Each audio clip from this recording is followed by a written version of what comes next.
Idaho Professional Technical Educator Summer Conference. This is summer conference number 56. Hard to believe. And in 5 short years, I can say that I've been to half of them. I wanted to start by demonstrating to you that I can take responsibility for my own misjudgments and poor decision making. I try not to make bad decisions, but occasionally I do. About a year ago, I needed to buy a new car. And I made the mistake of buying a black car. Any of the rest of you made that silly mistake? It's a decision you soon come to regret, and I have come to regret it.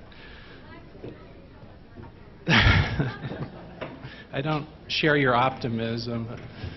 I don't have a lot of time to keep my car clean, which presents an even greater problem. But I did take some time yesterday before I came here. I didn't think I could show up at a conference in my position with a dirty car. And so before I left Twin Falls yesterday, I took it to the car wash, and it didn't look too bad. And where I stay here in Boise has some covered parking, so I was optimistic it might turn up this morning and still be black. But when I walked out this morning, I don't know if 2 more carefully aimed gifts from the local sparrows, they were just perfectly symmetrically centered on either side of the hood of my black car. And the first thing I thought of was, after stupid black car, was I sure hope this conference goes a lot better than today's starting. That being said, I'm very, very excited about the program we put together for you today. And for those of you that don't know, I'm sorry, my name's Todd Schwartz, and it's my great pleasure to serve as your administrator of professional technical education in this system. We have some tremendous speakers, great panelists and presenters, and I wanted to start actually by acknowledging the people who put this together. And by the way, for those of you that don't know me, yes, I am excited. This is about as excited as I get, but I am, really. I'm very excited. The brains behind this operation really fell, in terms of responsibility, to 2 people, and I don't know if they're here. I sure hope they are. With Joanne Clovis and, oh, there they are. Please stand. Susan Johnson and Joanne Clovis.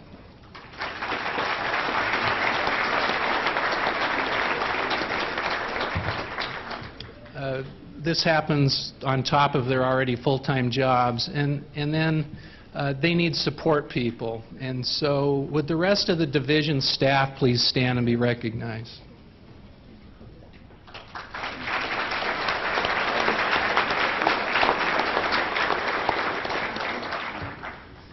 Well, you can see how short-staffed we are. There's about 4 of them here. That being said, we have been short-staffed in the division office. I think we're running at about 3/4 of a full staff, so it's been a challenge for us, but they've stepped up and done a great job for us. Before I go too much further, you guys have these in your pockets, maybe, or a different version. You might want to put them on silent or vibrate or turn them off or something. I did, following my own rule. The theme of the conference is based on this book. We have permission. We didn't just steal the idea. And the book has gotten a lot of buzz lately. In fact, I'm going to make sure each of our panelists goes home with one if they'd like to read it. But what I'm most excited about, it's not like it's our new scripture or anything, although I've been chided about that, well, that's Todd's Bible, you know. But it's been interesting to watch the division staff walk around. I see them with these things, and they've got them highlighted, and there's bookmarks, because it's such a tremendous resource for us in technical education to understand what this thing we do is all about. So it has a historical perspective, it has a future perspective, and we're honored this morning that our keynote speaker is one of the authors, Chapter 3, right, Mr. Simons, of this book. And so I'm, like I said, very excited about this conference and especially this morning. But what is a career pathway? And I've come to believe that the definition of a career pathway is actually sort of contextual. And the definition varies depending on the context of the discussion. But I did find a definition that I really like. I think it's appropriate for the situation today. And this is from an interagency letter that was circulated amongst the U.S. Department of Education, Health and Human Services, and the Department of Labor. What a career pathway is, and I hope you can read that okay.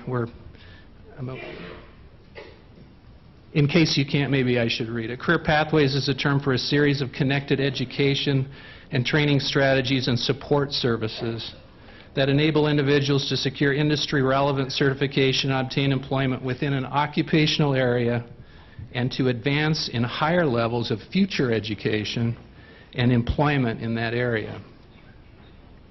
A career pathway is the road that we travel through our respective careers. Every educational experience, every life experience, every job that we have, every promotion that we get, every career move is part of that particular career pathway. So everybody has a career pathway. It's just that some work out better than others. And that's where we come in. Obviously, Idaho PTE plays a significant role in that regard on many levels, from our high school programs to our technical college degree and certificate programs, fire service training, workforce training network, adult basic education. We are a true system. And if you go back to what is bolded in this definition, it mentions a series of connected education and training strategies and support services. That's who we are, and that's what we do. But does our system, and when I say our system, us as PTE, and this so-called career pathways effect, actually contribute to economic prosperity? That's the why of our system, and I'll be speaking to that later this afternoon. But until then, we're very, very fortunate to have a distinguished group of panelists representing Idaho government and policy making, as well as our secondary and post-secondary local administration. As I introduce the panelists, please come on up on your right side here and take a seat at the platform. As I was preparing for this panel, it occurred to me that I've actually been lucky enough to actually see these 5 people in action. I've seen them work, I've worked with them, and I can tell you that they are the best of the best. They're down there shaking their heads no, and I disagree with them. Representing Idaho government and policy making in both the legislative and executive branches, please help me welcome our panelists. And I'd like to begin with Senator Dean Mortimer, who's the Vice Chair of the Senate Education Committee.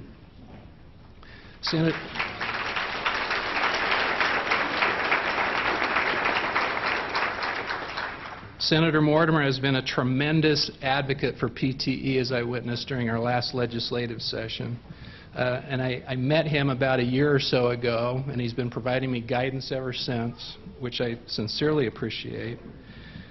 He's a guy that regularly sponsors our funding bill and carries it through the process. So this morning, not only would I like to welcome Senator Mortimer, I'd also like to recognize his leadership, and could you help me thank him for his support of professional technical education.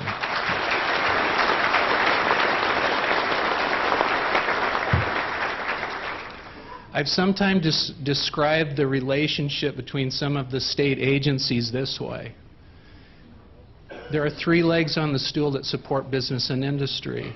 There's an agency that does job creation and development, the Department of Commerce. There's an agency that develops the skilled workforce to support those jobs and those new businesses. That's us. And then there's the agency that connects the trained workforce with the jobs that were created by Commerce, and that's the Department of Labor. And so we're fortunate enough to have representatives from Commerce and Labor. Representing the Idaho Department of Labor for Director Madsen is Sue Simmons, Deputy Director of Workforce Training.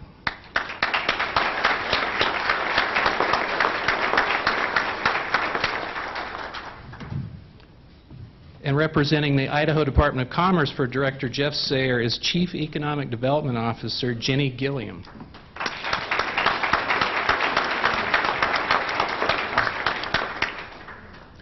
We also have two superb representatives at Idaho Secondary and Post-Secondary PTE Local Administration.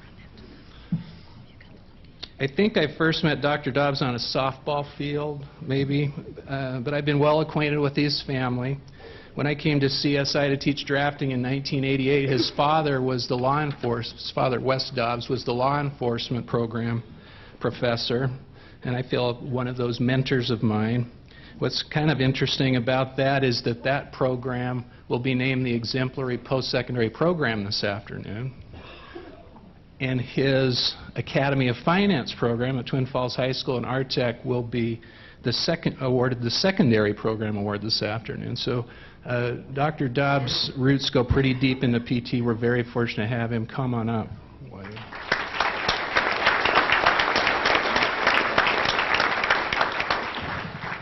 Representing post-secondary PT administration, it makes sense that we would have the president of our only standalone technical college here. Dr. Steve Albiston has served as the president of Eastern Idaho Technical College for a relatively short period. I think he started a little before I did. We have about 2 years in now, year and a half. Yeah. But even though that stint has been fairly short, he's been involved with iTech and Technical Education Idaho for many, many years, and I don't know anybody who is a more passionate and active promoter of technical education and all aspects of technical education than President Albiston. Please welcome him to the panel.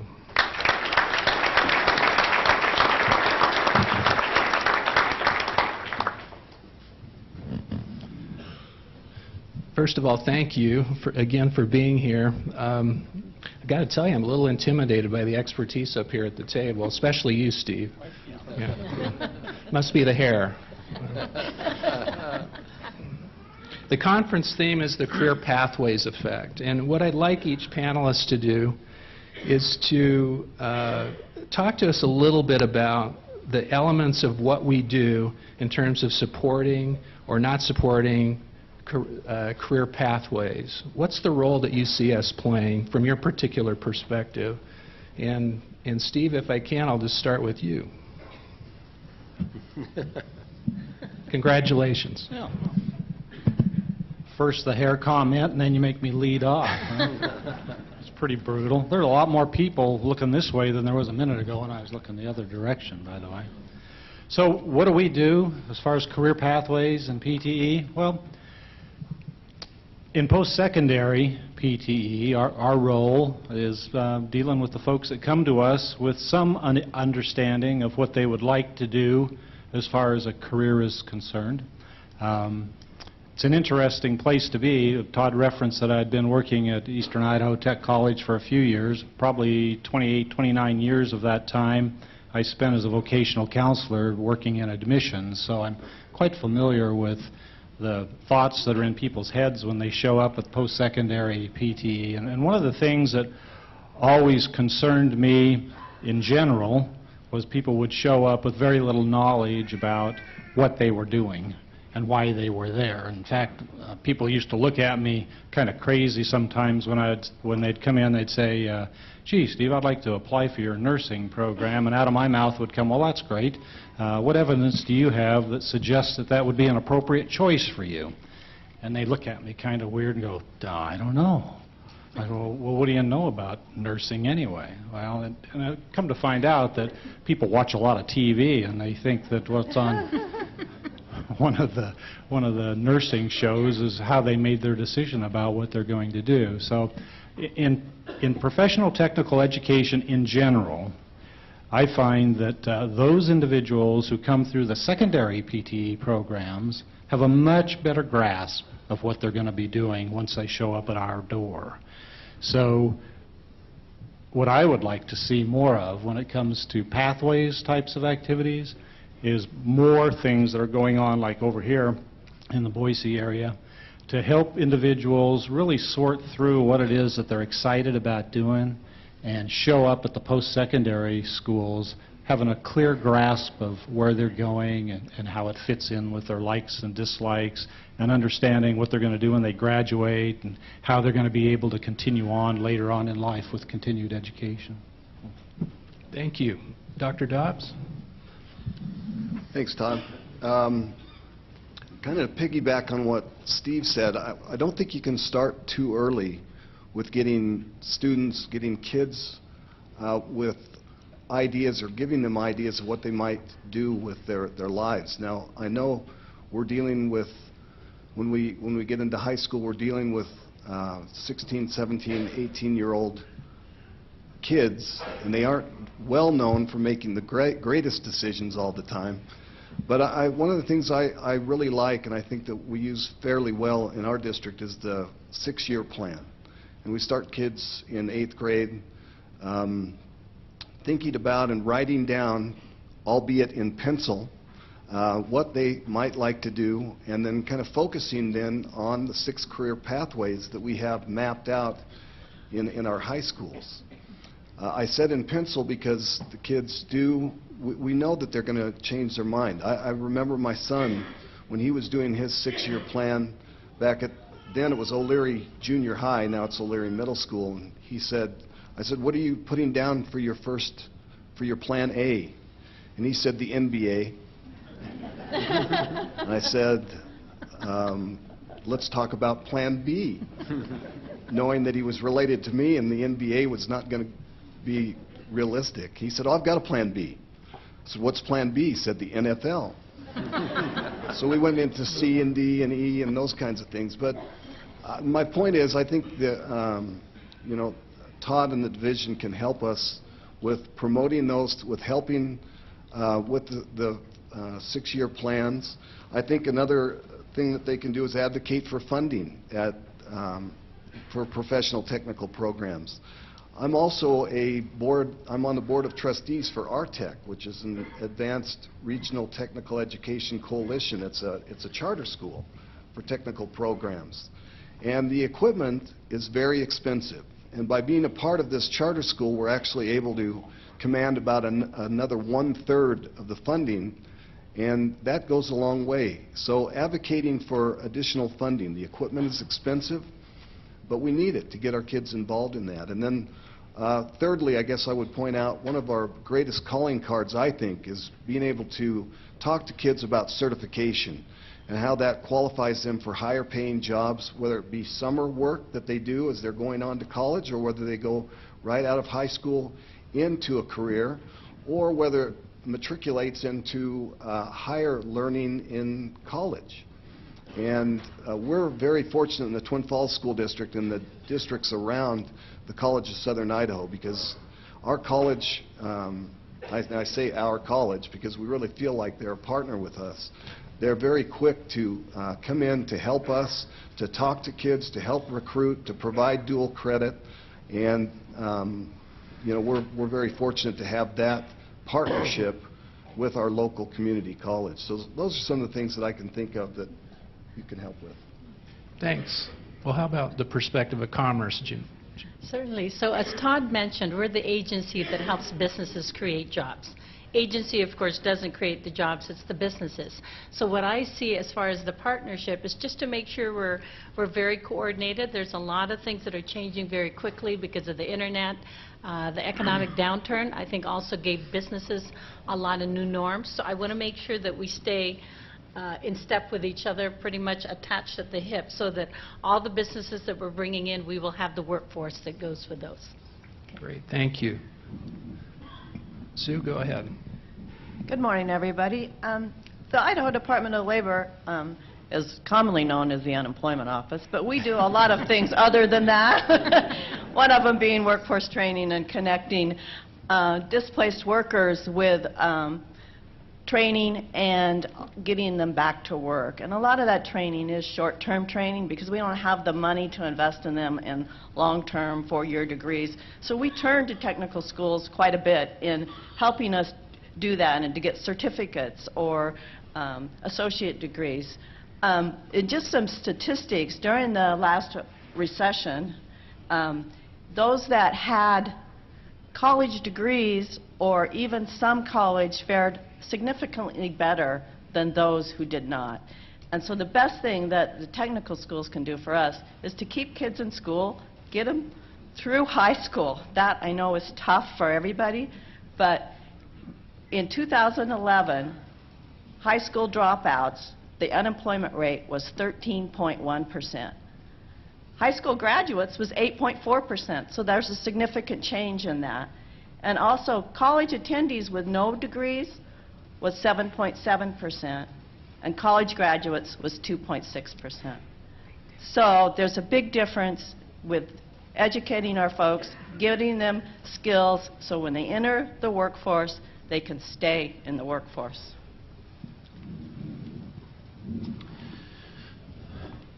Thanks, everyone. Before I go into just a few remarks and respond to Todd's question, I'd like to thank everyone for the opportunity to be here.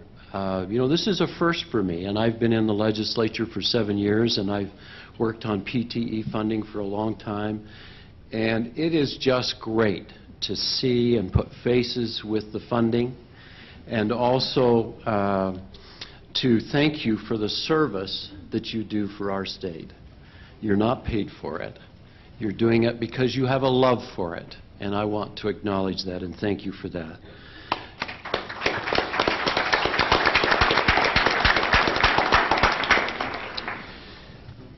I have a little bit different perspective, perhaps, than some in that I believe, and I have believed this since I was a young man, that everyone should have two careers. They should have one typically that they can do with their hands, and then one that they could do with their mind. And I followed that admonition. I started out as a farm boy, but then I went and had a 5-year career as a cheesemaker, and I enjoyed that very, very much, and I felt like that was something I could always go back and fall onto if my education, my other career did not work out. And then I also had a career and currently use that career in construction. I have a building and development company. But my main career that I got my education and started right into a mortgage banking career for 31 years. So I believe that you have a responsibility to make sure that our young people and our citizenry are employable in one of two or many, many facets. And I think that you're the first choice, and I think you're the second choice, meaning that you get them first, you get a chance to train them, and you also get a second chance to train them again. We know that most people will change their jobs every 7 years, and you are the job training people of our state. Thank you for that. You're the job trainer for industry. You're the most economical training and education. And you also give people the opportunity to finish their second degree. I mean, to get their GED and to do their other degrees and certificates. I think that that role is incredible. And again, I want to commend you. I look to you, and I now know, having seen all of your faces, or at least a good portion of your faces, that we're in good hands. Keep up the good work.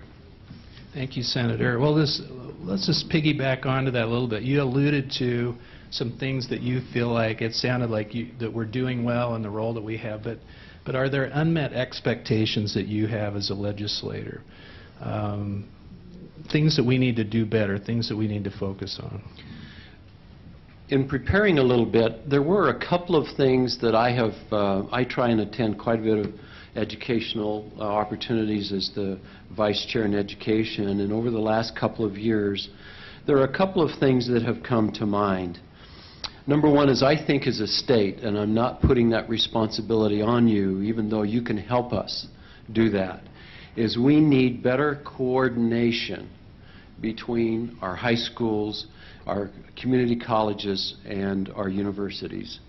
We need to coordinate so that when our students start on their educational path, that they don't have to duplicate those efforts, so that we make sure those students get credit and those credits transfer from one degree to another degree, and that they get those credits. So I think that transferability and coordination of the educational process through PTE and higher education is imperative, and we've got to do a better job of that. Now, the State Department is working on that.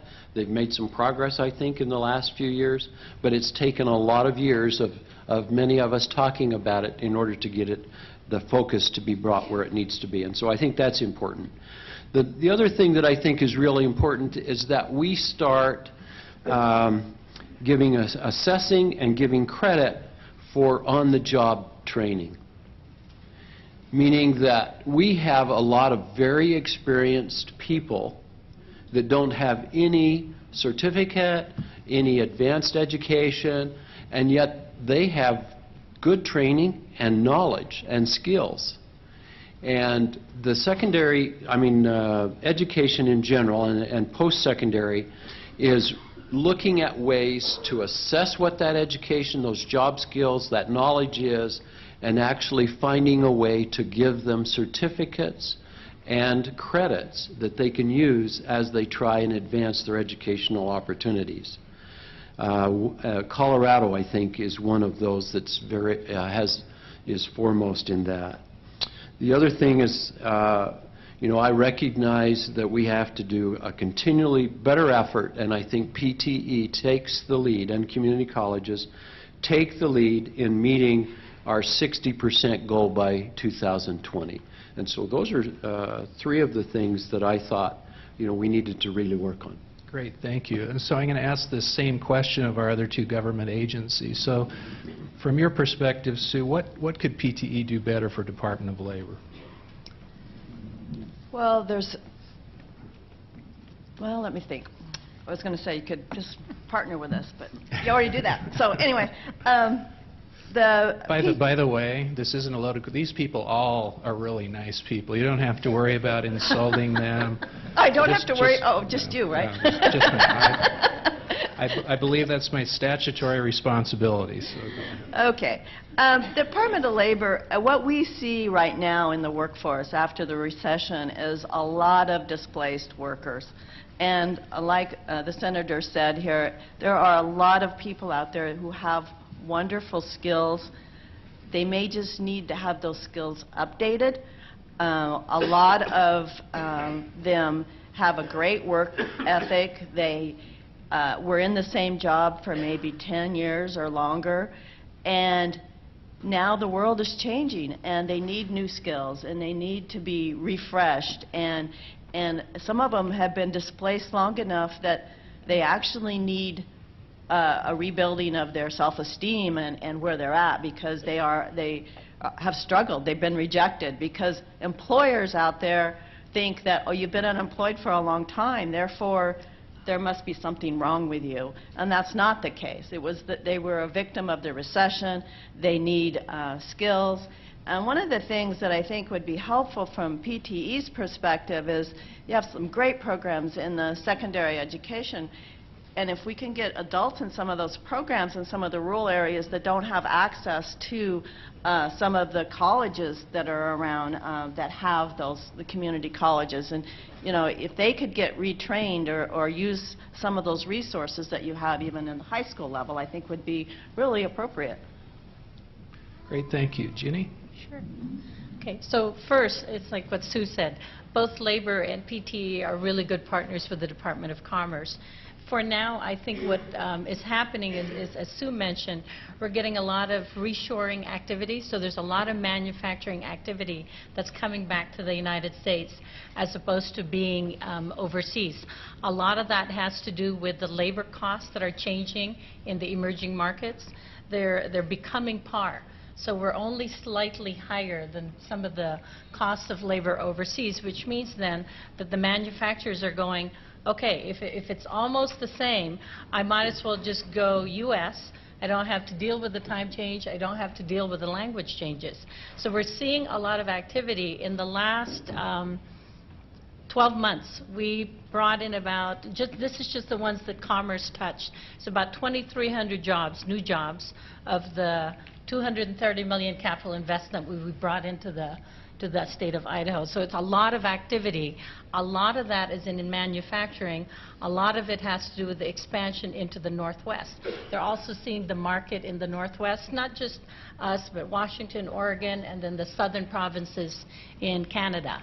The other thing that we're also seeing is not only manufacturing, so that's the welding, machining, logistics, all the things that go with physical development of things. We're also seeing a trend, not prevalent yet, but just we're starting to see it, on software development that's coming back and being insourced in the U.S. That also goes for the architecture, engineering, drafting that used to all be outsourced into India. And now we're seeing some of that starting to come back. Same reason, labor costs are starting to go up overseas. So they want to go ahead and bring it back in the U.S.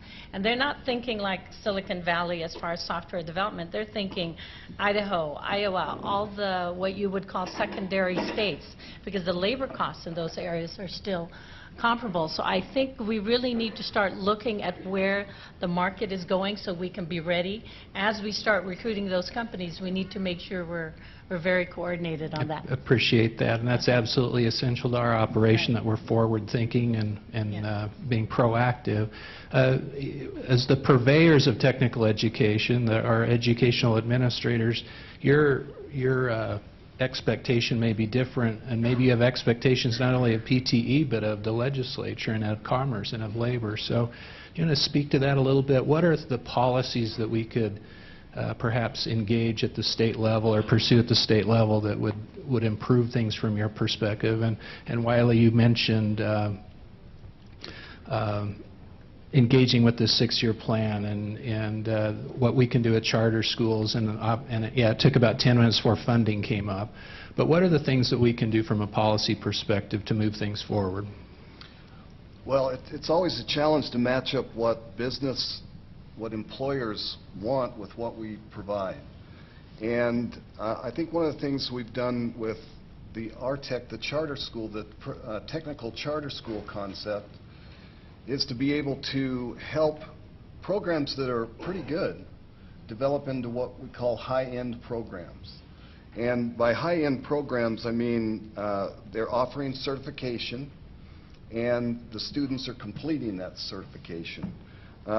They're offering things, we've heard business talk about the soft skills, and so they're offering a skills certificate that validates that they've gone through training in those soft skills. There is work during the summer with the academic teachers to provide integrated lessons, so that we've identified a cluster of students who are interested in one of the career pathways. The academic teachers know that, and so they tap into that interest that the students have. They know the students are interested in those areas, and so when you're writing, any English teacher knows that students write better when they're writing about something they're interested in or something they're passionate about. So those are some things that we've done with professional technical charter schools. Now, I've heard some in the legislature and others talk about maybe eliminating that opportunity or that option, the charter schools, the professional technical charter schools. And I would strongly advocate not to do that. We've parlayed that into some very outstanding programs. Like I said, we've gone from good to great in a number of programs because of RTEC and our affiliation with that. And then, of course, funding, I don't believe in just saying we need more money. I think it's our responsibility to say what it's for, to identify it and to be more precise with that.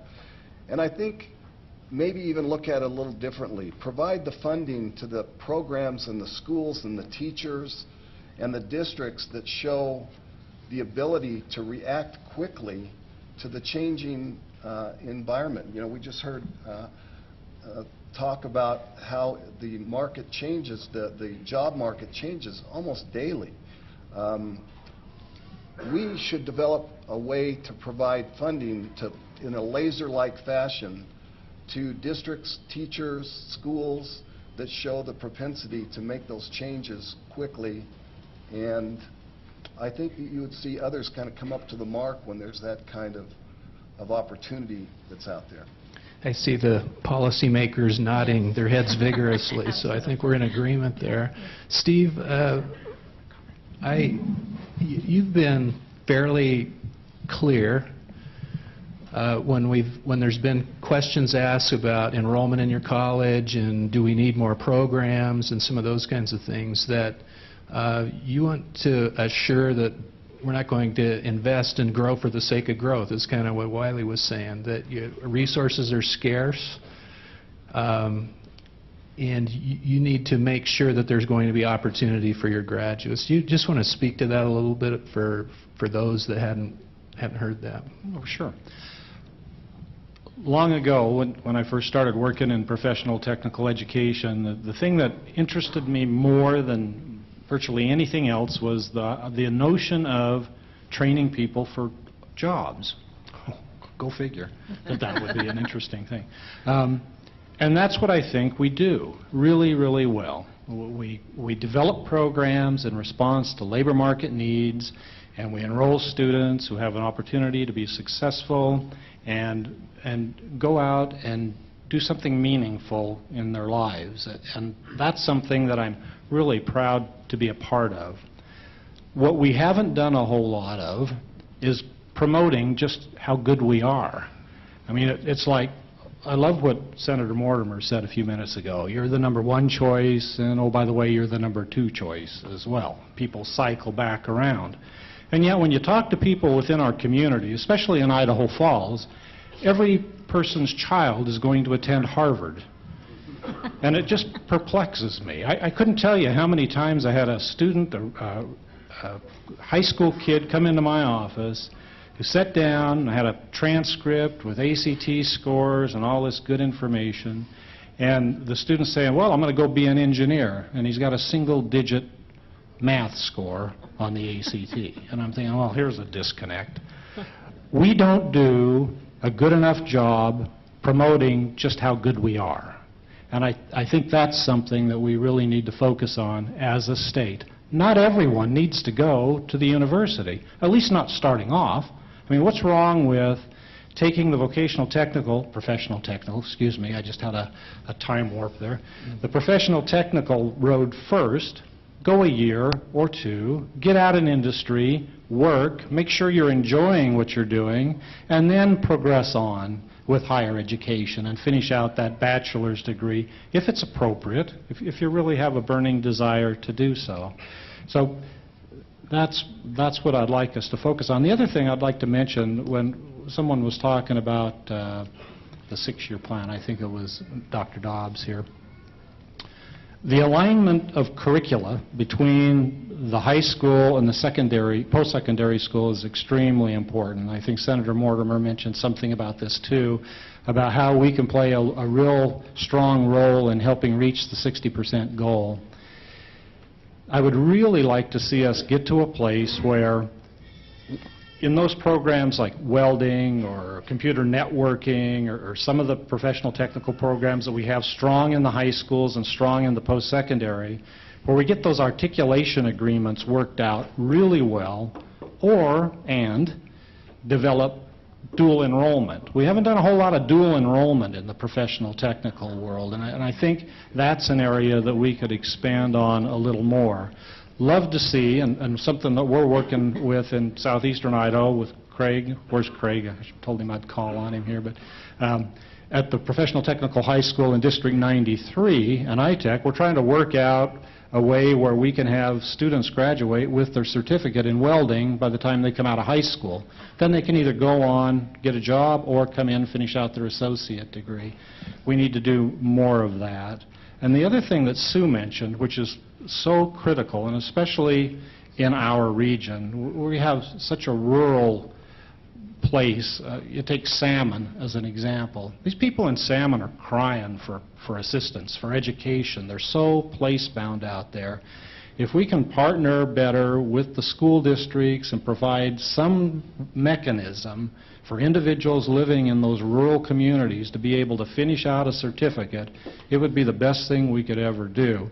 The challenge there is, for us, getting a critical mass of students to be able to afford to deliver the instruction. I mean, somebody might come in and say, gee, we'd like to have a welding program in Salmon. Well, you might have 6 people or 12 people that want to start, and by the time you get through a certificate program, you may have lost half of them, and you don't have enough resources to be able to finish out the folks that are in there. So we've got to get a little smarter with how we deliver to those outlying areas in the state, I think. And I better stop there. I'm starting to ramble. Well, actually, you've basically done my presentation for this afternoon, so we can probably take the rest of the day off, so thanks for that. You go wash your car. Probably should, yeah.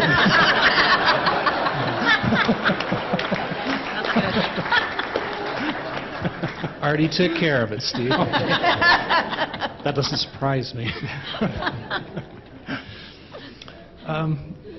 There's been a couple of references, and this is of special interest to me, about the situations that rural school districts find themselves in, especially small rural districts. Now, maybe for the benefit of everybody here, Wiley, I know being a member of RTEC and participating in that, there's some small rural districts in that consortium, is that correct? So could you describe how you're helping to resolve that issue? Well, a couple things. One, I've mentioned the College of Southern Idaho. I'll mention it again. The instructional dean there is John Miller, and he's well known throughout the state because College of Southern Idaho will get in their car and they'll come to you. They'll provide those opportunities. I know other colleges do the same, but I'm most familiar with College of Southern Idaho. And so I think it's important for our colleges and our universities to have a very good attitude about dual credits and those opportunities. I've found from other colleagues that I have that's not always the case. We live in kind of a utopia in Twin Falls because of the College of Southern Idaho, but I know that that's not always the case, that not always are the colleges or universities willing to provide, I would call it customer service. I mean, John Miller even coaches one of our football teams. So, I mean, he's constantly recruiting while he's teaching a play. He's also talking about, professional technical opportunities, which is kind of a neat thing.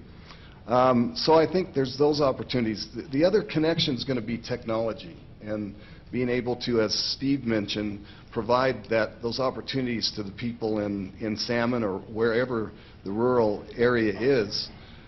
Technology is going to be the key, but it's going to be kind of twofold. It's promotional. The kids and the people in those areas have to know what can be provided so that you can then start recruiting kids to the program. You should be easily able to recruit enough people in Salmon to a quality program and then provide it through technology. Great. We're going to change the format up just a little bit now, make this a little bit more of a discussion instead of some of these canned questions. So this question I'm just going to throw out to the panel, and you can choose to participate or not. But I'm always curious, there was a little discussion about guidance and counseling and career development, which is so significant to career pathway development. And there's been a lot of discussion at the state level about how can we make this work better, to the degree of, gosh, we need to hire 400 and some new school counselors, which I think everybody acknowledges is a little bit of in a crisis situation. So I'm just going to throw this out there. From a personal standpoint, if you have an impression to share about that or a proposed solution to that, but I would also throw out, what do you do personally when a young person or someone you know is expressing frustration about they can't find work, they don't know how to connect their education to the workplace? What do you tell them? Any of you? Well, first off, I'd just like to promote one of our programs. We have the Career Information System, which is free to all. It's free for students, and they can use it with their parents to help them. It does an assessment as to where their skills are, and also then matches it with industry and jobs and potential jobs within Idaho, so it keeps those students focused on what's good if they want to stay within Idaho. And one of the concerns that we have in the Department of Labor right now is that we're seeing out-migration of young folks out of Idaho, and that leaves the older folks in Idaho, and we need these young folks to support us as we age out of the workforce, and we need health care and some of those other things. So I would encourage everyone to look at the career information system, get familiar with it, and help students and refer them to that. And if they need help, to call our office, and we would be happy to help them through that. Great. I'll just, well, go ahead, Steve.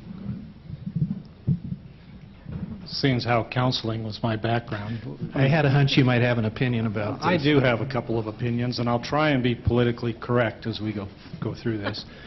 We have right now 489 students for every counselor in the high schools. That's absurd. I mean, the counselors don't have time to do the job of counseling. Oftentimes they're doing clerical work or registering students for classes. They certainly don't get the opportunity to do a whole lot of vocational counseling. Back in the 90s, late 80s, we had a real strong movement to have more counselors added to the school system, and we made a lot of headway. But whenever times get rough and we lose some money, those services are the ones that tend to be the ones that go away. We spend an awful lot of time talking about work and college readiness for our graduates, and in that discussion we talk about English and mathematics and science, all of the STEM stuff, and how important it is for these students to come out with these strong skills. We don't spend anywhere near enough time talking about career decision making, vocational counseling, and it's every bit as important to me for a person to graduate from high school with a clear understanding of what it is they might like to do than it is for them to have an extra English course. Secondly, I want to go to the planning part of it.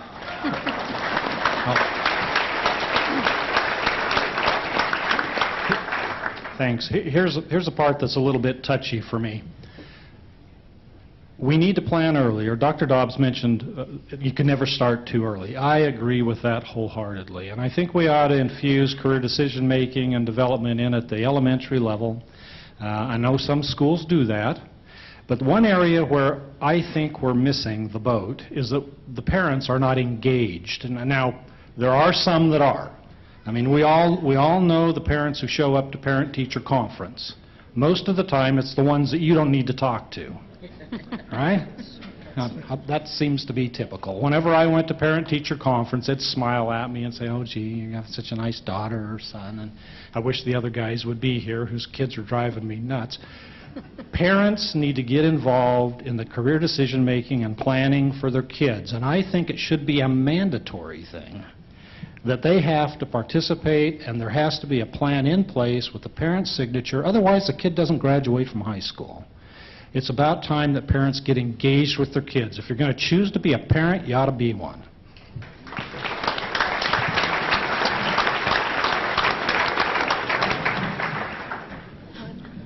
I was just going to add to what Steve mentioned. From the business perspective, we are hearing that a lot from our manufacturers and our industry people that are coming in, that if we can just have them coming in with some basic training, we will work with labor to add on to that so it addresses what we need specifically for our industry. But I think from a practical standpoint, we do teach them a lot of English, a lot of history, a lot of whatever the academics are, but we don't teach them a lot of practical application as far as what they can do when they get out of high school and move on, or when they get out of an associate degree and move on. And I think those are critical pathways. Thanks. A couple things. I've seen some real improvement in what we're hearing from our counselors in terms of career counseling to our students. Over the last decade, I've seen us go from quite a bit of discussion about a one-shoe-fits-all liberal arts degree mentality of what kids will do after high school to some very, very strong career counseling. Professional technical opportunities does not come out second or third anymore in those discussions that I'm hearing. So I think our counselors have really improved. Now, we still have the problem of the 489 to 1. That's a serious issue. We're working on something in our district, and I know other districts are doing the same, and it's not always the most popular with our teachers, but it's an advisory program. we do fight the notion, some teachers say, I don't teach kids, I teach math. And we're trying to work toward the idea of, well, you're kind of teaching kids, and we want them to improve their skills in advisory. And we use things like the career information system and other meaningful things that kids can get involved in their choices, so that they know that if they're not going to fit in that liberal arts degree box, which very few of them really do, that they have these other opportunities available to them, and they can create those pathways on how to get to those opportunities. Thanks, Wiley.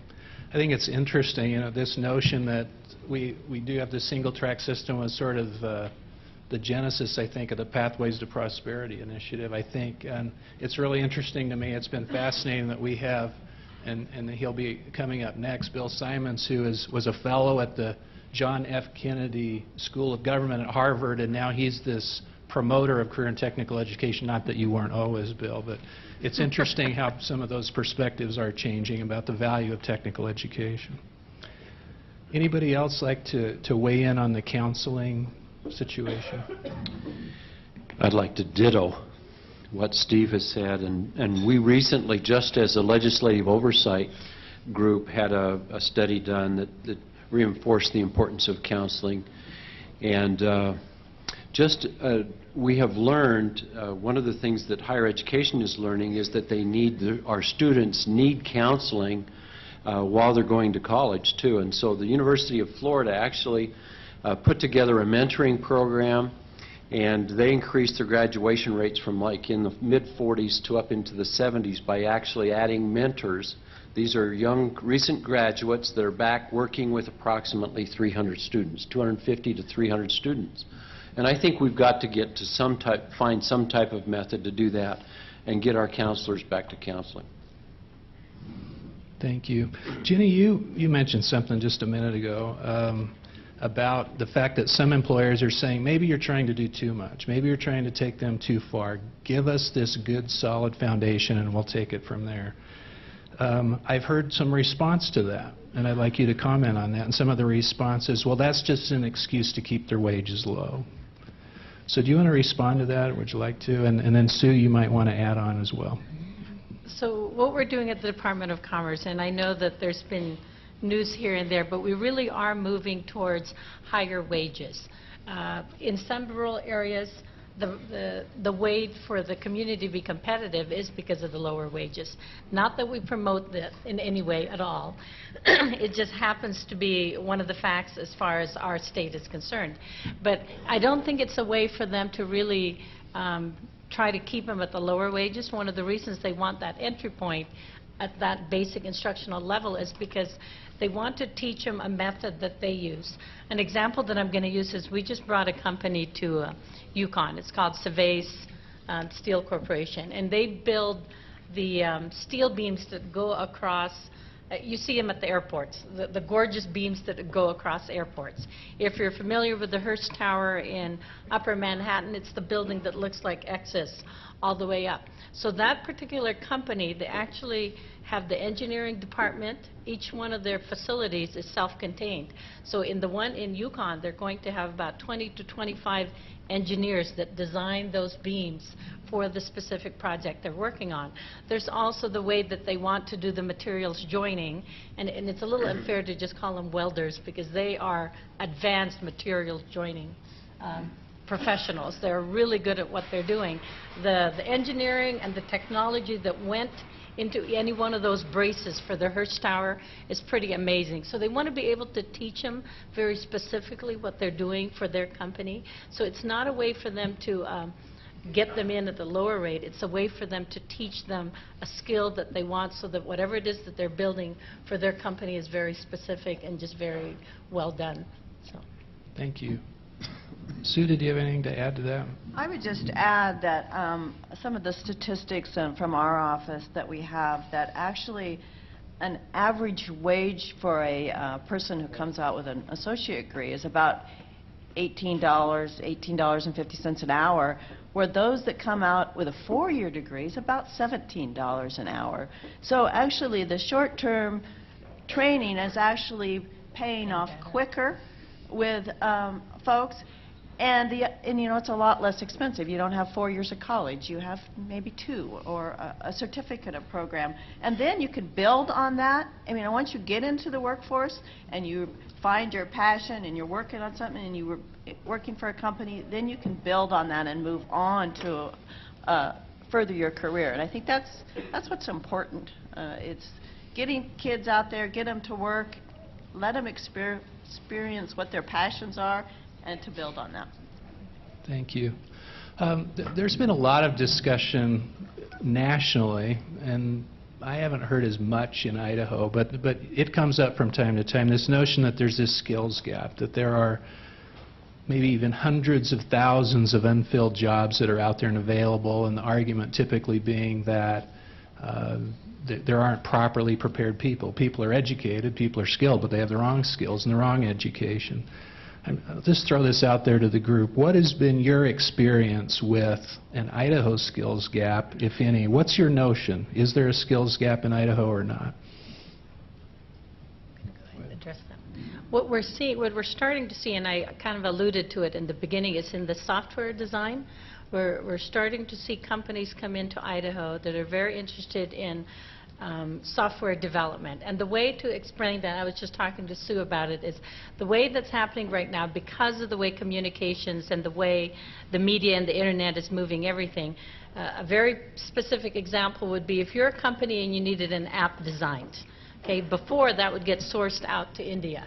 A lot of companies are starting, and the same thing that I told you, labor costs, making that a little bit more unreasonable to source it out. So companies are forming in the United States where they're tapping into software developers in the secondary states. So not not Los Angeles, not Silicon Valley, but the smaller towns in California, smaller towns in Idaho, and other various states. What they're doing then is they will subcontract out, and they'll post, and they say, we need this app designed.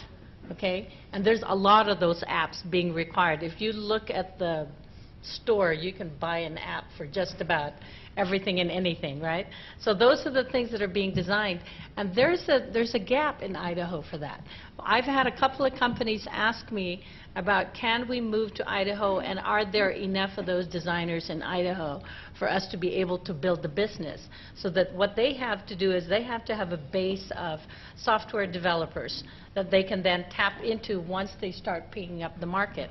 And I don't think we have that yet. It's not prevalent yet. It's still, a lot of it's still being outsourced in India, but we do need to be ready because we want to start attracting those businesses into the state. And part of the reason is it fits into the rural activity. There's people that want to stay in rural Idaho. You can stay in rural Idaho if you have the broadband connection and you have your computer. So those are some of the things that we can really start looking into. Also higher wages. Same thing, they said they don't need a 4-year computer technology degree, they just need some certifications so they can start 2 years and they can start moving on. But those are definitely good wages. And we can really start tapping into that. Any other comment? Go ahead, Sue. Basically, we see skill gaps in a couple different areas. And one of the ones that we're seeing prominently throughout the state is program logic controllers, or PLC. And that is that in the manufacturing industry, things have changed. Everything's automated. And those folks that have typically worked in manufacturing may not have been working the controls and those type of things. And that is an area that we're hearing in the forest industry, the dairy industry, the energy industry, all of these areas, that there is a gap out there. The other thing that the high tech that Jenny mentioned is important. The other one is analytical skills. We've heard about that from several different, primarily in the software industry, and some of that is that, people to be able to analyze and to do the analytical things necessary. One of the other skill gaps that we hear constantly, and I've heard some of it mentioned here, is the soft skills.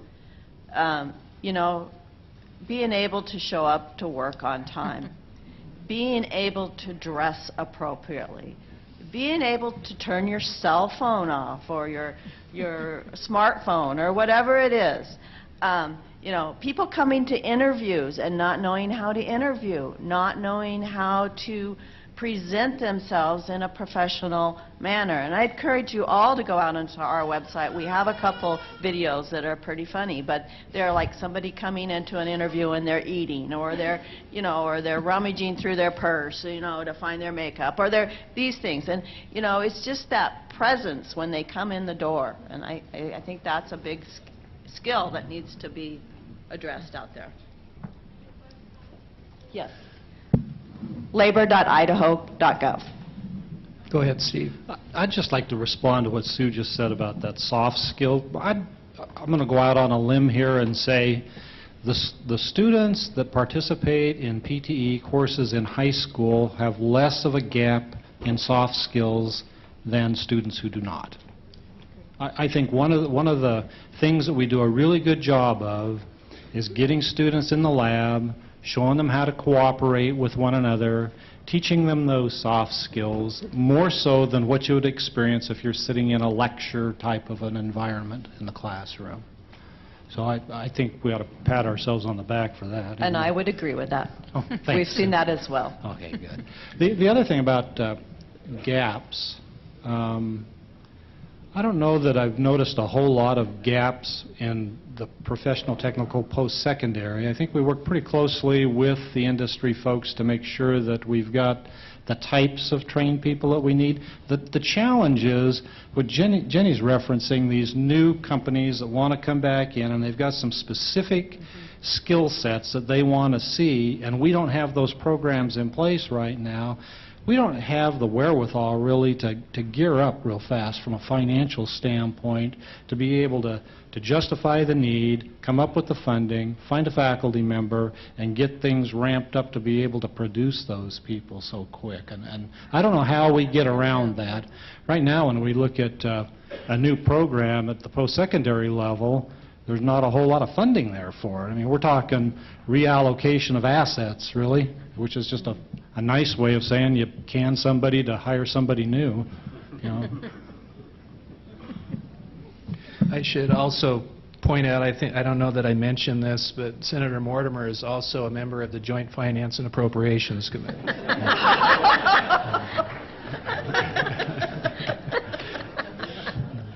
And has been, and worked, I have to say this, he worked very hard for us this past legislative session and did try to get some additional funding for us, and it just didn't work out to our advantage, but thank you for that. Going back to this notion that we basically need to work together, we need to have these relationships, what are the positives and the negatives? I mean, what is working in terms of relationship building, and what are the barriers to relationship building? Whether it's interagency, inter-school, secondary, post-secondary, what shows promise and what do we really need to work on there? From the agency perspective, I think Labor and Commerce work really well together, in part because our two agencies were married at one point till they got amicably divorced. But even after the divorce, our two agencies work very well together. With Commerce and Education, I think we just need to meet even, I don't mean just another meeting, but I think we need to be even more connected. I know that in Pocatello, I met with Art Vallis pretty regularly, as well as the Dean of the College of Technology. And I think that was a really good thing to do. I know that they are a part of our economic development organizations. And I think that really helps to have education be a part of the economic development organizations, because there are already monthly meetings there. And as those two entities start working more and more together, I think it works really well. In Twin Falls, Dr. Beck was part of SEDU as well. But I don't think it happens across the state yet, and we are encouraging it as a Department of Commerce to invite either their K-12 or both, K-12 and higher ed, to be a part of economic development, just because we really don't all need one more meetings, but we do need to hear about what each of us are doing so that we can tie it in a lot faster. I'm going to address it a little differently from the standpoint of the legislature. We get to listen to great people, But I think a lot of times there's a gap between the legislature and you, and each of you. And I want to encourage you to be involved, to email your legislator, to let your voices be heard. I don't think that we hear enough about what's happening in PTE from your opinions. And I would encourage that. I think that's a communication gap. I mean, we get a lot of it, but I believe that we can do better as a legislature if we hear more of your opinions and encourage you to be involved, not only coming with your legislature, but also making sure that you're visiting with that senator or representative that's in your local area, and invite them into your classrooms and into your facilities so that they see what's going on. Thank you. I've heard quite a few compliments about one-stop services and the work between colleges and the Department of Labor. I don't know if that can be expanded more to include high school. Perhaps it should. I've heard a lot about economic development, and in Twin Falls, K-12 education has a seat in those discussions. And I know just recently, for example, we were able to get the Chobani plant, which means ultimately will mean about 1,000 jobs for our community. I think they're at 700 now, so they're working their way up to 1,000 jobs. One of the reasons for their location there was they felt like the K-12 program, along with the College of Southern Idaho, was outstanding, and that helped recruit them to our area. So I think that can be some real advantages to having those partnerships and maybe expand on what we already have. The Idaho Department of Labor is constantly, obviously, working with employers and with commerce and businesses out there. And we are actually trying something in July 24th and 25th, and it is a 2013, they're calling it Business Educators Exchange, and actually educators get continuing education credits for going there. And it basically what it's bringing business together with educators, and actually then there will be some opportunities to tour some of those businesses and see what type of things that they are doing, which I think is really good for you as educators to get in the field and to have some more hands-on experience with what is actually happening. So we're trying this. The sign-up's on our web page. It's idaho.labor.gov, and it's actually labor.idaho.gov. I have that backwards. And anyway, it's just one of those things that we're hoping that this is one way that we're starting to connect educators to businesses. I've been given a new microphone, so I don't have to lurch over the podium. Can you hear me better now or not? Okay, sorry about that. And thank you, whoever, he disappeared. Support person. You have something to add, Steve?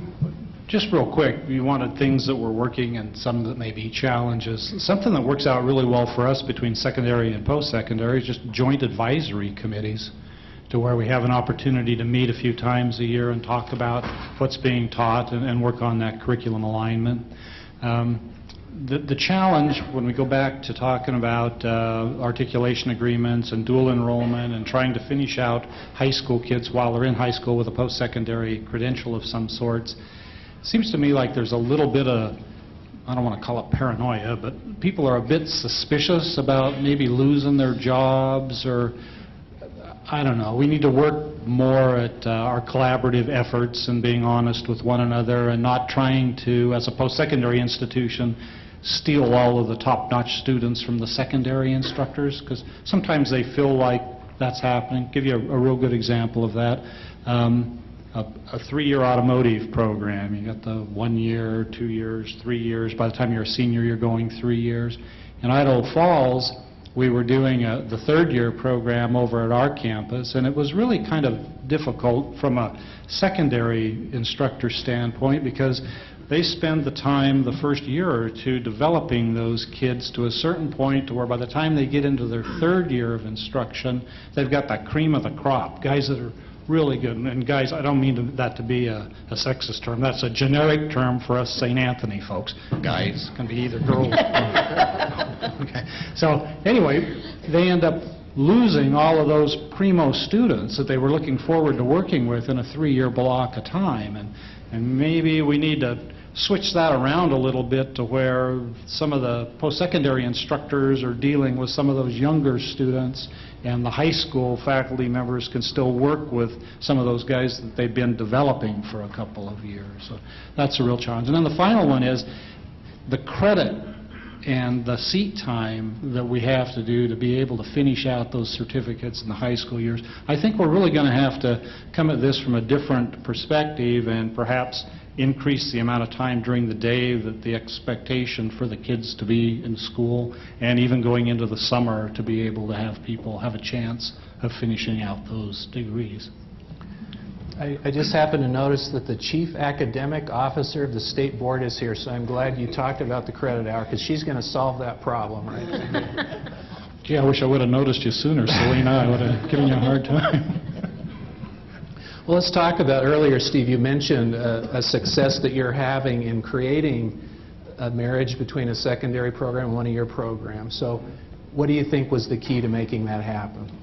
Well, it hasn't happened yet. Let me be clear about that. We've been in discussions for the past year with the Professional Technical High School for District 93.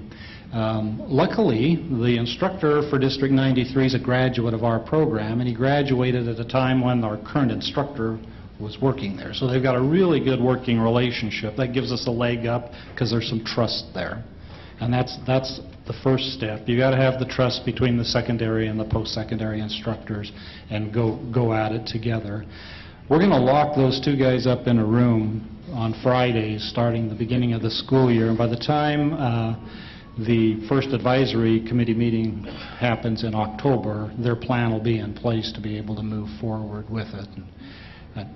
I've gone on record telling state board folks we're doing that. Now I've told all of you folks we're doing that, so it's either we're going to do it or it's going to be earlier retirement than what I thought. Are there handcuffs and torture devices and things? You're just going to lock them away with that? They've got those burning torch things in their shop. Hold their feet to the fire. I think they've got the tools already in place for me. We're getting close to the end of our time for the panel discussion. I know that they did a certain amount of preparation for this, but sometimes when you're preparing, you anticipated a question and nobody asked the question. So I'd just like to give each of you the opportunity then, sort of in the context of the discussion we've been having, just to make some closing remarks if you'd like to. And Senator Mortimer, we'll start with you. Thank you. First, again, I would like to thank all of you for the opportunity to be here, and I've taken good notes, and I've learned a lot. Thank you very much. I want to just emphasize my commitment to, and re-emphasize my commitment to Idaho education, to Idaho education funding, and recognizing that we have limited resources, and recognizing that it takes a valiant effort by the legislature to protect the funding for education. It's under constant attack from our social service programs and other programs to whittle that funding down. And I think it's important that you know that as a legislature, I believe we're committed to try and protect that and to increase it. Just a couple of things again that was mentioned is the articulation and the dual enrollment. Those are very key factors. I was glad to see that discussion. And I would encourage each of you to again talk about the successes that you're having with PTE. And I'm grateful for your efforts, and again, thank you again for your service.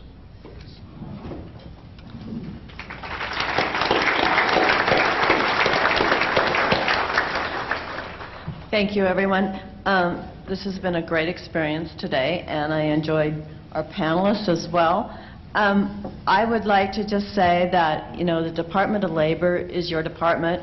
We are located throughout the state. We have 25 local offices out there.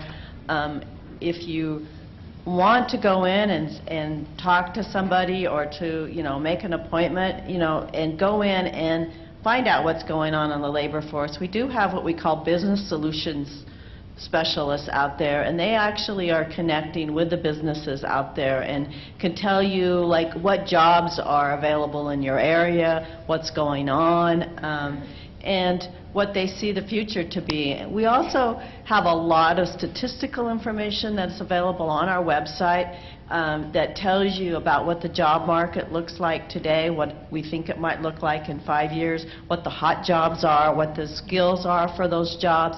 And I encourage you to go out there and look at that information, because I think it does really help in kind of telling you what Idaho is about and where we're headed and that sort of thing. And anyway, I would just like to say that, and thanks for having us. Thanks, Sue. If I'm not mistaken, there's actually a Department of Labor employee that spends part of their day at K-Tech up in northern Idaho. Is that correct? That's correct. We do have Department of Labor employees in the professional technical schools, the high schools. We have one at Dennis Darrell, we have one at K-Tech, we have one at CASA, and I think we have one in eastern Idaho. I'm not sure where that's at, but anyway. Yeah. Thank you. I'm just curious, you all have advisory committees. How many of you include Department of Labor in your advisory committees? Thank you. Go ahead, Jenny. Okay, and like everybody else has been saying, thank you very much, and opportunity and honored to be with this panel. As I mentioned earlier, changes in economics as well as expected growth in the Northwest. We are seeing a lot of activity as far as manufacturing is concerned, but as Sue mentioned, it's more advanced. So it's instrumentation. It's not the old manufacturing. It's new manufacturing, I guess is how to put it. We're also seeing the activity in health sciences, of course, information technology, and professional. On the manufacturing end, by the way, one of the strengths of our state is food processing. So a lot of that is happening in the food processing industry, so a lot of instrumentation, a lot of activity on the electronics. And anyway, thank you for all that you all are doing. Appreciate it.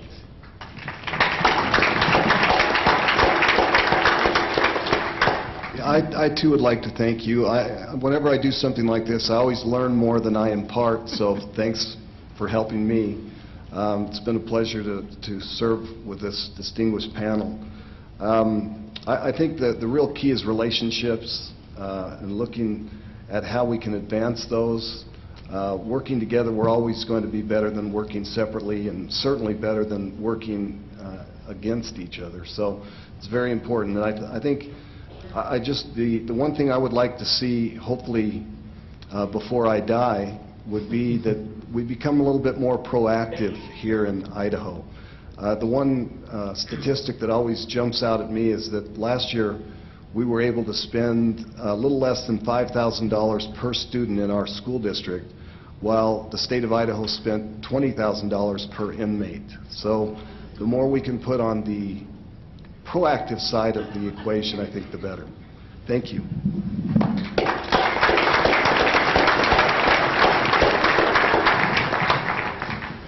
So I'll be pretty brief with my closing remarks here. I just also want to say thank you. It's an honor to be able to come into a room with such a distinguished group of individuals, some of Idaho's best and brightest right out here in front of us, doing awfully, awfully good work. And I want to go back to what I said earlier, and Senator Mortimer referenced it as well. Talk about what you do. Talk about your successes of your students to everybody that you come in contact with, and be proud of what you do, because you do darn good work. And if you want to affect any kind of change at the legislature, by talking to all of these various people, that bubbles up into the legislative body. And if you walk around closed mouth all the time, nobody knows what you're up to. Be proud of what you're doing, and treat your kids well. I know you do. Keep up the good work.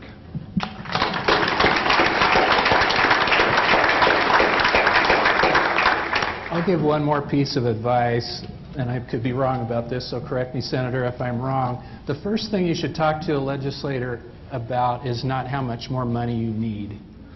It should be about what you're doing and the good work that you're doing, so tell the story. Agreed. Okay.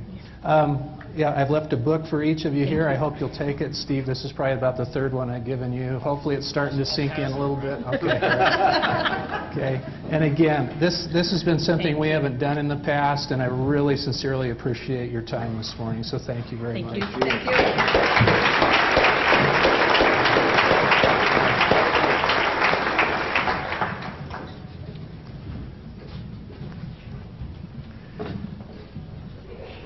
If you look at the agenda, you'll notice that there isn't a break scheduled here, and you've been sitting here for quite a while, so at the very least, I think if you want to, we're just going to take about a 4-minute stand-up and stretch break. Don't run off, don't escape, and then we'll get started with Mr. Simons.